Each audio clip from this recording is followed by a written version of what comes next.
Okay, so construct validity. Let's start with the idea of construct. And I apologize again, McKenna and Stahl make this unnecessarily confusing in an effort to make it less confusing. So the construct is the real thing in the world that we want to measure. It could be intelligence, it could be beauty, right? There could be a way you could operationalize that in some way, and certainly in our culture we do, right? It could be reading skill. It could be something narrower like knowledge of letter names, right?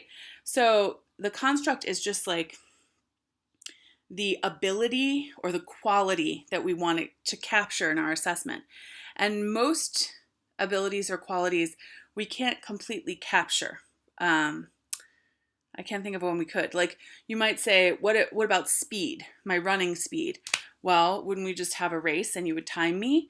Well, maybe today wasn't my usual performance. Maybe I ran much faster today than usual. So am I faster than you or slower than you? It's hard to say based on one race, right? So the construct there is speed, and we're operationalizing it in terms of a 50-yard dash or whatever, but it's always going to be flawed. The way we operationalize it into what is measured and what's sort of scored, it's always going to be flawed. That's impossible to avoid. Okay, so let's take some examples of constructs. Like, for example, the DAYS, which is a maze, multiple choice, fill in the blank assessment that ostensibly addresses comprehension. It's part of the Dibbles suite of assessments. Really, the construct there isn't comprehension writ large. It's something more like low level or sentence level, surface level comprehension, and potentially some component of syntax, because you have to have the right part of speech. So that's not going to tell me whether a student can understand how an argument is constructed over a longer piece, for example. So if I am willing to accept that this is the construct that DAYS is assessing, low level, sentence level comprehension, it has pretty good construct validity, right? If I'm trying to make a claim that DAYS, the construct DAYS is capturing, is the big idea of how well readers comprehend a variety of texts for a variety of purposes, construct validity is not so great on that one.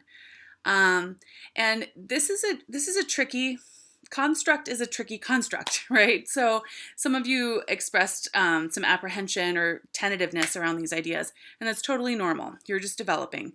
So that's totally fine. Another example that I wanted to highlight is Janet discussed a reading checklist for an informal reading conference, and she was kind of grappling with what the construct is there. And if you look at the collection of sort of skills and strategies that are on that checklist, you could argue that the construct is reading, right? It looks at multiple facets from component skills up to like bigger strategy use and so on. So you might be able to make a claim that it has pretty good construct validity for the construct of reading. The Dibbles ORF, the oral reading fluency, and any tool that is assessing words correct per minute, if the claim they're making is that this is a fluency assessment for reading fluency, the construct validity is poor because fluency is not just words correct per minute.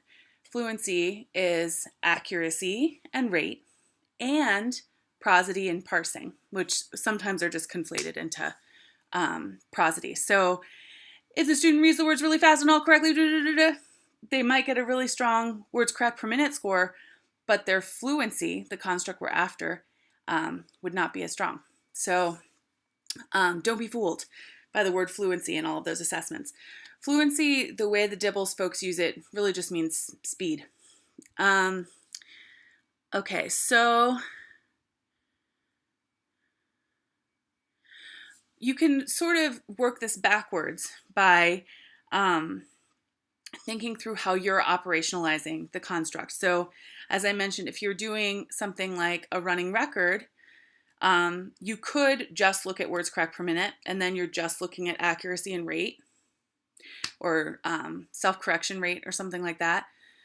Or you could unpack each of those miscues and try and see into the processes students are using when they encounter unfamiliar words. And in that case, your construct is a little richer, right? It has to do with reading processes and strategies, right? There was one point of confusion where it seemed like someone thought that operationalization is how I teach the content, but it's actually how they demonstrate it to me, right? So if I say, show me your reading skills with this assessment, and the assessment is for them to read an interesting book aloud and respond to it emotionally and do a retell and compare it to another book, then that's how they're demonstrating to me their reading knowledge. That's how it's operationalized. And that's a fairly good match with the construct of reading. If I have them demonstrate their knowledge to me just by filling out multiple choice bubbles, that's not as good a match with the construct of reading. And when we think about that construct, I hope you'll really think about what you as an adult reader do when you read a complex text, a text that's challenging for you, even maybe books for this course. So there are things you do when you run into a word that you don't recognize right away, but there are also things you do in your mind and potentially in your heart and hopefully with other people to help you construct these mental representations of what's happening in the text and how that relates to what you know about in the world. And maybe you're experiencing some kind of change in your knowledge, change in your perspective. Like, these are big, complex things that are happening. And those are things that we want students to learn how to do. So our assessments need to try to reflect that. But easier said than done, but that's the goal. The confusion that McKenna and Stahl caused about construct validity is that they were saying something like, if the assessment shows that the student has strong reading skills, and they're also in the high-level reading group, then it probably has good construct validity. And that's sort of unnecessarily confusing. It doesn't need to involve reading group or placement or anything like that, or even the teacher's opinion. What they're trying to say is this real thing of reading, the thing we have to do in school and in our lives, in real life, reading is the construct. And the assessment has good construct validity if it captures that. So if I'm strong in reading in all different ways in my life, and I'm taking a reading assessment, then it should show that I'm strong. And probably, as an aside, my teacher might have observed that and put me in this reading group. Maybe not, right? If I struggle with reading in my life, in my classroom, and this is an accurate construct valid assessment, it's going to capture that struggle, right?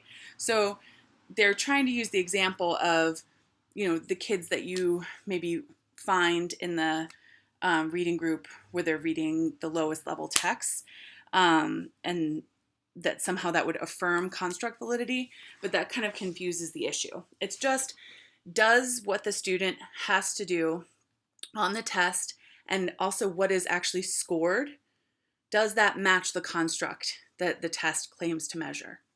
And if it's something small, like phonics knowledge, then something like informal phonics inventory is probably going to capture it pretty well. It's good construct validity. If I take that test, informal phonics inventory, and I try to say, this is my measure for reading, the whole idea of all the things we do as readers, that is poor construct validity.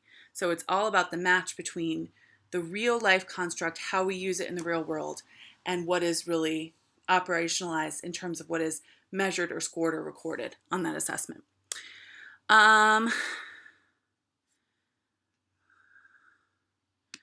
So the construct validity of an assessment wouldn't change like as the year progresses or anything like that. It's sort of like a feature of the assessment beforehand. And it wouldn't be, construct validity wouldn't be about its match with the skills on the SBAC. The SBAC itself is aiming to have construct validity with the construct of reading. And they're trying to capture some of those more complex ideas about reading across texts and so on. But I think maybe if some of you are thinking about a comparison to SBAC, that could be that you're flipping around construct validity and content validity, because SBAC is meant to be keyed to the Common Core state standards. So that would be the content that's taught. And so something that is keyed to those standards would also have content validity. Okay, concurrent validity, I mentioned, it's not about you giving an extra test. It's about the test publisher establishing from their pilot group a comparison between scores on their new test and some older test that they're claiming kind of bolsters their argument that the test is valid and shows something important. So someone, maybe Leah, I can't remember, wrote this about concurrent validity for the DRA2. And this is right on point. According to the data provided by the publisher, this assessment has good concurrent validity when compared to other established reading tests. The DRA2 and other reading assessments were administered to students within 1 week of each other, and correlations between the results of the tests were in the 0.60 to 0.70 range. So 1.0 would be perfect, like every kid got the exact same score or comparatively the same score on those two tests. So, that's relatively strong. It's not going to be concurrent validity and reliability won't be the top scores for DRA2. But that's how it works, right? That's the publisher's responsibility. Reliability. Here's another quote from the same person that's helpful. Although the test administration guide is very scripted for teachers for the DRA2, one would assume that since it's administered by humans, there could be some variability in the results. So that is a threat to reliability. However, it appears that variability is minimal and not statistically significant. According to the publisher of the assessment, the correlation coefficients range from 0.57 and 0.65, reflecting moderate and substantial reliability. Although this reliability may be lower than on a computer-based test, it reflects good reliability for a test of this format. So that means that typically if I give the DRA2 now and then I give it not too long later, that the scores the students get will be related. They won't be identical, but they'll be related. And the reason they won't be identical is because there are other variables in play day to day, like, I don't know, who's in gastric distress or didn't get much sleep or whatever. And also because there is some subjectivity and variation in that assessment. Whereas, a strict multiple choice test that has a very constrained approach and, something a little bit more narrow, the reliability coefficient would be higher, closer to 1.0, where it would be like, I score the same today as I do tomorrow. So reliability is enhanced when you use those kind of narrow assessments like multiple choice.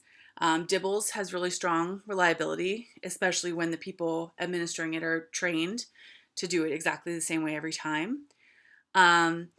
The subjectivity of the DRA or the EDL, the Spanish version, is a reliability threat, but it also means that the construct validity is stronger, right? Because it helps you capture more complex information. Reliability is also threatened on something like a teacher-constructed informal assessment without a score guide, like, for example, an informal reading conference form where you're just kind of taking notes. This is a great tool. Use it for sure. But you wouldn't think of it as reliable or highly reliable because one day to the next, the scoring or the notes recorded could vary. If you had something like a rubric, it would be more reliable, but you also might not get as useful of information if all you did was rely on the rubric. So It's always trade-offs. Um,